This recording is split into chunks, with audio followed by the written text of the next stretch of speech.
सलग 3 दिवस संध्याकाळच्या वेळी चंदगड तालुक्यात पावसाची दमदार हजेरी.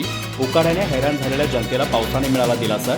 शेतकरी वर्गात समाधान, पण तालुक्यातील डांबरी रस्त्यांची कामे तात्काळ थांबवण्याची होते मागणी. चंदगड शहर आणि परिसराला रविवारी सायंकाळी 7 वाजण्याच्या सुमारास वळवाच्या पावसाने सुमारे तासभर झोडपून काढलं. 3 दिवस पडणाऱ्या दमदार पावसामुळे शेतकरी सुकावला आहे. दरम्यान शुक्रवारी संध्याकाळी माणगाव परिसर कारवे या ठिकाणी ढगपुटी सदृश्य 1.5 तास पावसानं झोडपून काढलं. शनिवारी सायंकाळी 6 वाजता ढगांच्या गडगडाटात जवळपास 2 तास पाऊस पडत होता. यामुळे रस्त्यावरून पाणी वाहू लागलं, तर लग्नसराई असल्यामुळे बाजारहाट करण्यासाठी आलेल्या नागरिकांची धावपळ उडाली. पाऊस सुरू असतानाच वीज पुरवठा खंडित झाला होता. दरम्यान या पावसामुळे उकाड्याने हैराण नागरिकांना दिलासा मिळाला आहे. गेल्या 2 महिन्यांपासून चंदगड शहराला हुलकावणी दिलेल्या वळीवाने वातावरणात गारवा निर्माण झाला. या पावसामुळे पेरणीपूर्व मशागतीला वेग येणार आहे.